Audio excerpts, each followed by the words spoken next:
Hello, I'm Laura Bennett with German with Laura, and this is my 7th video in a 10-part series on how to learn German smarter, not harder. In the previous 2 videos, we have talked about the case system and declensions. If you haven't already watched videos 5 and 6, you really should watch those 2 first before continuing with this video on declension patterns. But just so you know, if you haven't watched videos 1 through 4, you can catch up on those later. All right, so declension patterns. This is the final piece to the puzzle that we have to have in order to pick out the correct declensions and put them on the right words 100% of the time. We're going to start by looking at an example right away. Okay, so in this incomplete sentence, we have 3 nouns. We can easily identify them because they are all capitalized. We have the noun Mann, which is a masculine noun because it's referring to a male person. Then we have the word Frau, which is a feminine word because it's referring to a female person. And then finally, the word baby, which is neuter because it is referring to a young or small person or animal. Those are always neuter nouns in German. So we have these 3 nouns, and coming in front of them, we have words with a dash, a blank after them, and that's where we need to put in declensions. That's where we need to indicate who is who in this sentence. We're talking about a man, a woman, a baby, and someone is giving someone else to someone else. So this poses a problem in German. This sentence can mean 3 distinctly different things dependent upon which declensions we use, right? So dependent upon how we change these words coming in front of the nouns, right? This dies, which means this, and this letter D, which is the start of the word the, and yen, which is the way we say that in German, how we end these words, what declensions we put on here, make the difference between saying this man gave that baby to the woman, or the woman gave that baby to this man, or the woman gave this baby or this man to that baby. It's confusing, right? So what do we want to say here? The declensions have to help us convey the meaning that we want. So let's say we decide on the meaning, this man gave the woman that baby. That's what we want to communicate. So now in English, this is done precisely by the order of the words, right? We know who is the subject, who's doing the giving. We know whom is being given. We know to whom that other person is being given, all because of the order of the words in English, right? It's the man who's giving the woman the baby. This is clear to us, right? But in German, as we just demonstrated in the previous slide, not so much. It's not about the order of the words. The order of the words can stay the same, but dependent upon the declensions can mean something very, very different. So let's talk about the process here. How do we figure out which declensions we need to put on these words? Well, it's the same process with the conventional route and the very alternative route that I'm going to teach you. But first, the commonalities. We have the same starting point. The very first thing we have to do is identify the gender of the nouns in question, which we actually already did. I'm going to recircle them, right, just so we're on the same page, right? But we have a masculine noun here in Mann, and then a feminine noun, Frau, and then a neuter noun with baby. Okay, so that's step 1. Step 2 is harder because it is not a constant. The gender of a noun in German is constant. Mann is always going to be masculine, and Frau is always going to be feminine, and baby is always going to be neuter. The gender of nouns doesn't change, but the role that they're playing in a given sentence does change. That's the case of the noun, like we've been talking about in these past few videos.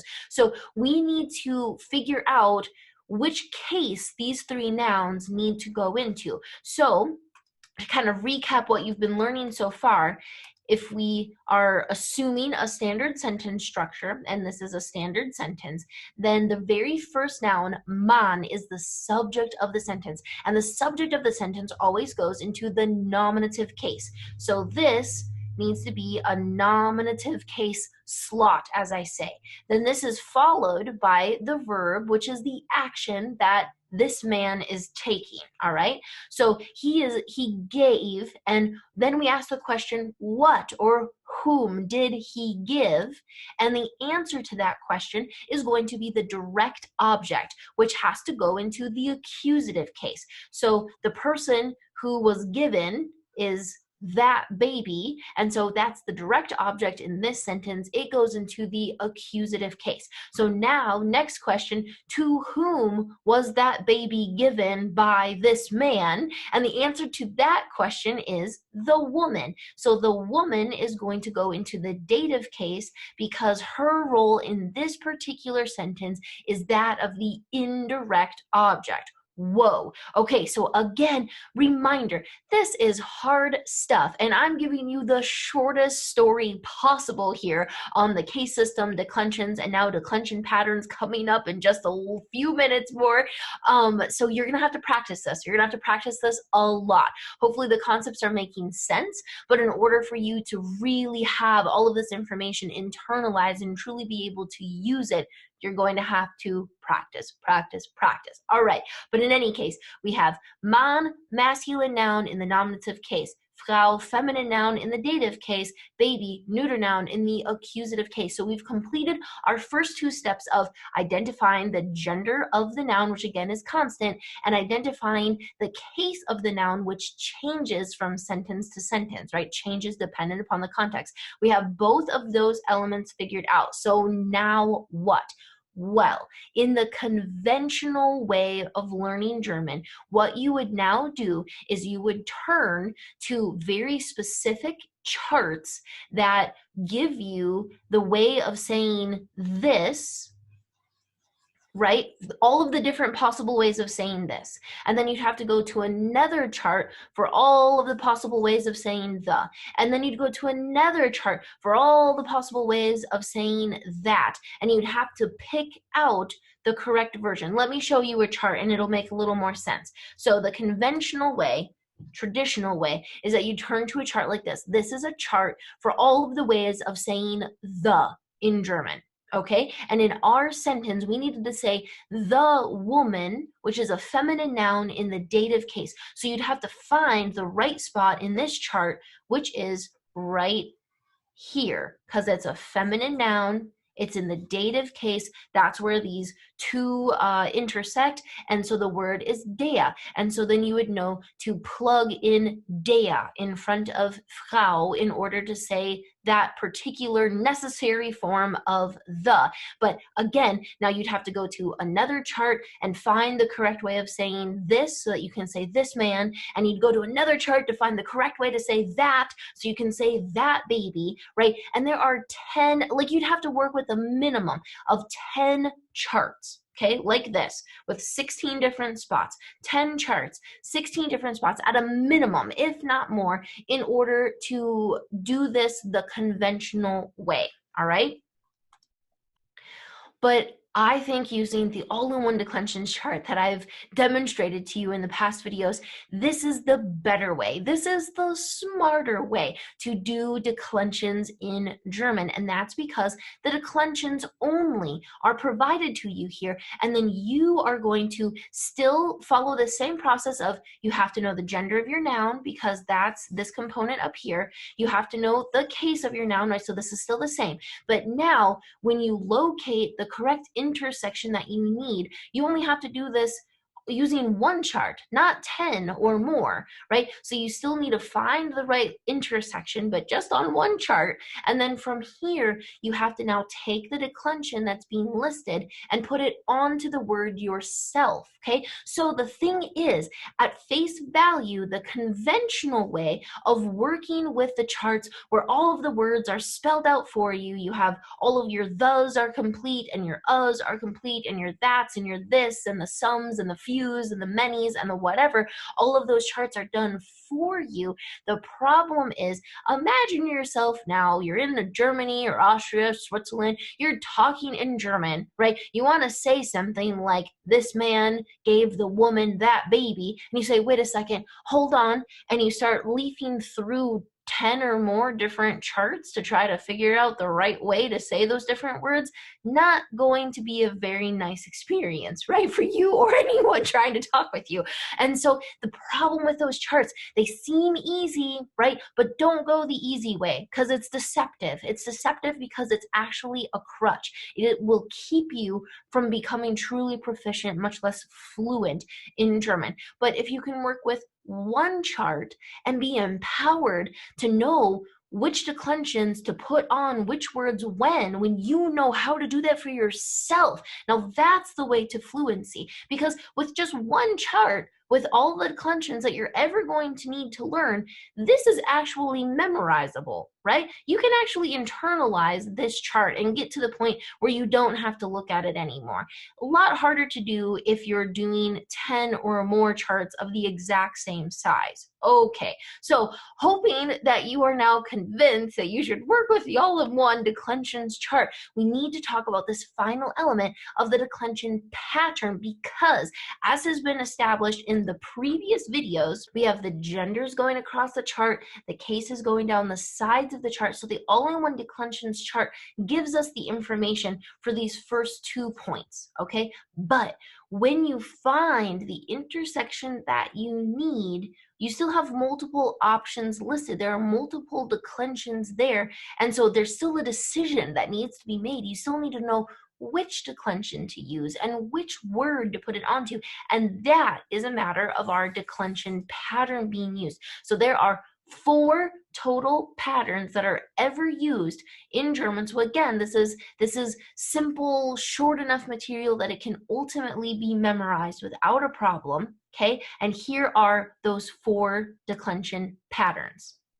Okay, so pattern number 1. This is the only one that we're going to be working with in this video because, again, this is a huge topic. The case system, declensions, how you use them. We need weeks to talk about this in depth, which is exactly what I do in my German Foundations course. And you can also know that down in the description below, you can click on the provided link that will open up in a new tab so that you can read the article that I've written on declensions on my website, and you can dig in more deeply with that as well, and there'll be lots of additional examples, okay? But in this video, we're going to keep things as simple and short as possible by talking about just the very first declension pattern. This very first declension pattern is the standard pattern. It is the default pattern. This is the pattern that you are always going to use unless you meet very specific requirements that force you to use pattern 2, 3, or 4, which can all be viewed as deviant from our standard default pattern number 1. Okay, so there are 2 things that we need to notice here. Firstly, you need to notice that the symbols that we have at the top of this graphic are the exact same symbols in the All-In-One Declensions Chart. That's how these connect, okay? So check that out.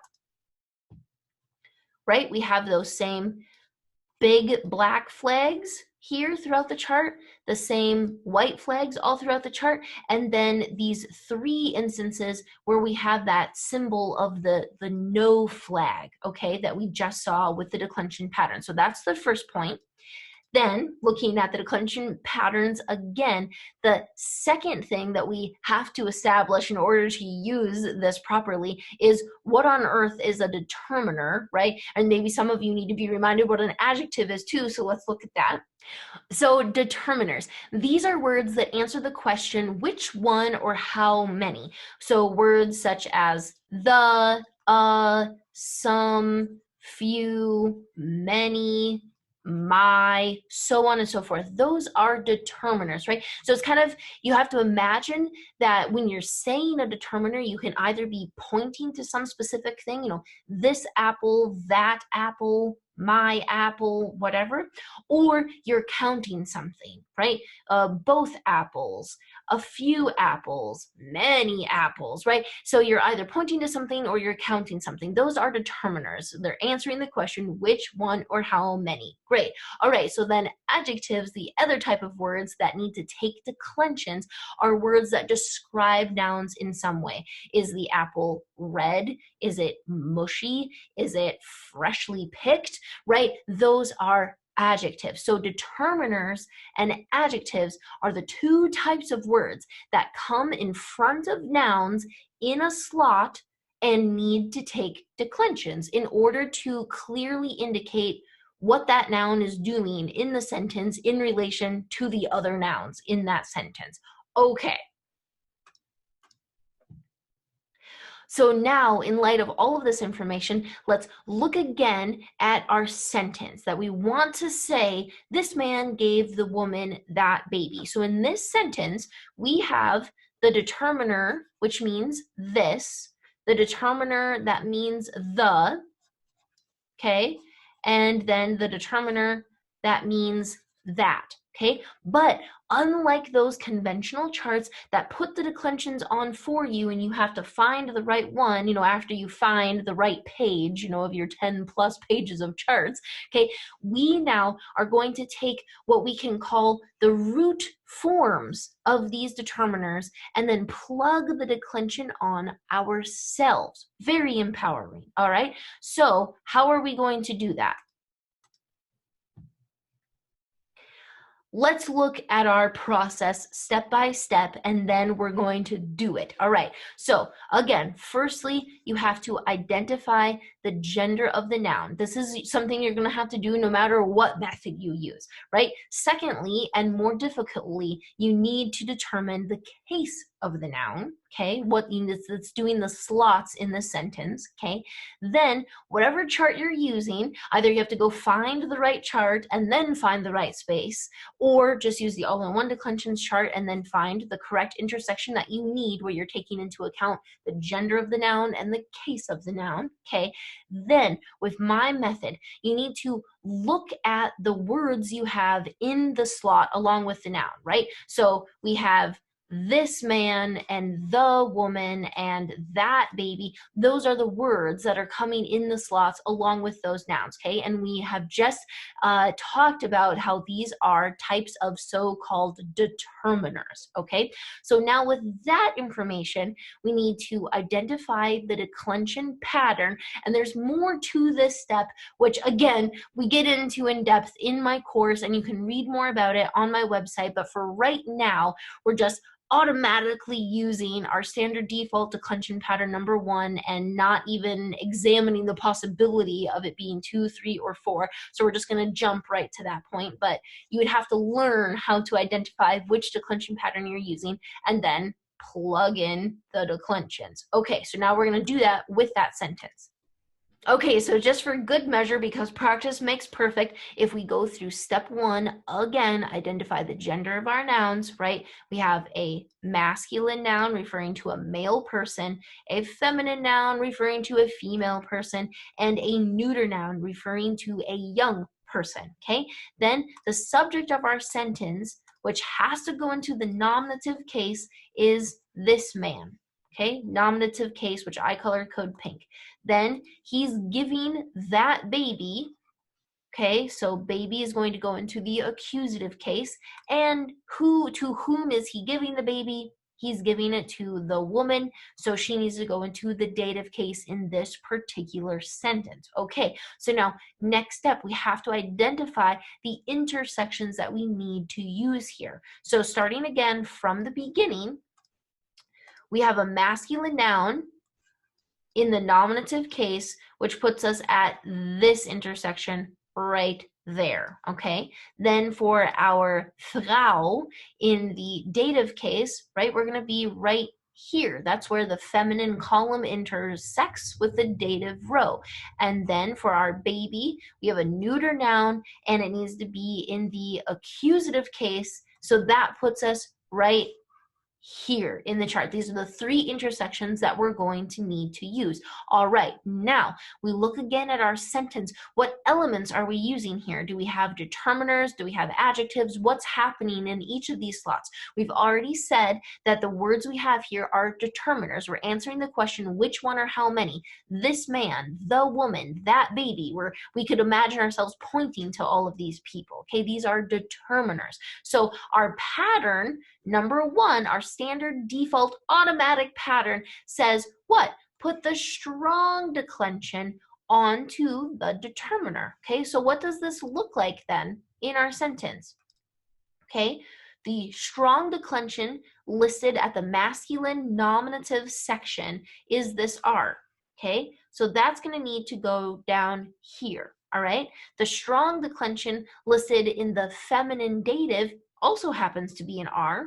Okay, so that's going to go over here onto that determiner, and then the strong declension in the neuter accusative is listed as an S. So that's going to need to go over here. So if we write this in, then we have one more special little thing we need to do, but it's not that hard. I think you can handle it, right? You have the declension, that's great, but that would be very hard to pronounce. So in order to make this pronounceable, we need to put in what I call the filler E, or the glue. Okay, so the E, the filler E, glues the determiner together with the declension that it has to have. Same thing over here, we put in a filler E and then the declension. Put in the filler E and then the declension. And that gives us the result of dieser Mann gab der Frau jenes Baby. And now we are saying very specifically, this man gave the woman that baby. And we know exactly who is who and whom is being given and to whom that person is being given, etc. The declensions are what tell us that, because remember, like we were talking about in previous videos, we can shuffle these slots around in German, right, without changing the meaning. So that's why knowing how to work with declensions is so very, very essential. All right, so one final thing, we're going to up the ante here and take the same sentence but insert adjectives so you can practice that element as well.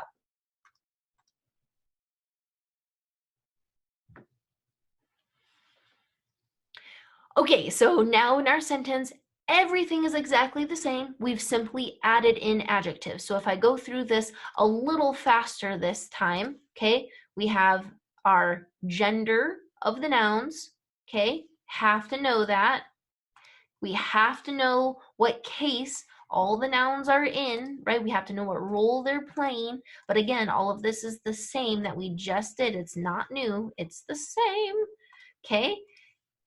And then dative case for our woman and accusative case for our baby. So we're at the exact same intersections in the all-in-one declensions chart, right? That also has not changed, okay? So I'm just gonna circle them again. Here and here and here. We're still working with standard default declension pattern number 1, okay? So we're still going to put the exact same strong declensions onto all of the same determiners, right? This is all still the same. So the R, right, comes down, put on the filler E, beautiful, okay? And then we have an ER here and an ES here, right? Just taking that from the chart. Strong declension, strong declension, strong declension. But now we also have these adjectives. They need declensions too. Determiners and adjectives have to take declensions. Our declension pattern number 1 specifies put the strong declension on the determiner, and if you have an adjective or if you have 20 adjectives, they are going to take the weak declension, right? The weak declension is then listed second at every intersection in the all-in-one declensions chart. So firstly, we have an E that needs to get put on. Then we have an N, so that's going to need a filler E. And then we have, again, another E. So now we're saying still the same sentence in terms of who is who, giving whom to whom, right? We've just added in some additional flavor to the sentence with the adjectives to now say, this old man gave the nice woman that bawling baby. Dieser alte Mann gab der netten Frau jenes heulende Baby. Okay, so Very, very well done with this hefty topic. Again, reminder, click below in the description to open up a new tab with a link to the PDF downloadable materials, right, of the all-in-one declension chart, the 4 declension patterns, a cheat sheet on how to use them. This is free for you, okay? And then you can also visit my website, read the article that I've written on declensions, and there would be several other related articles. You could really read up on this for quite some time on my website and dig in deeply, okay? And then what else? If you haven't already subscribed, make sure you click on that button so that you know when I come out with new information, all right? And then finally, now you just need to decide which video you're gonna watch next. The next video in this series is going to be on pronouns, which traditionally are also rather confusing, but we're going to see how they actually relate to the case system, to the all-in-one declensions chart. That's going to make them easier to learn, easier to know how to use them, okay? So that's the next video. Or if you haven't seen this series from the beginning, this is a good time to go ahead and start it from the beginning, even watching these videos on the case system and declensions and declension patterns again, because there's so much information here, okay? So whichever route you choose, I will see you in that next video.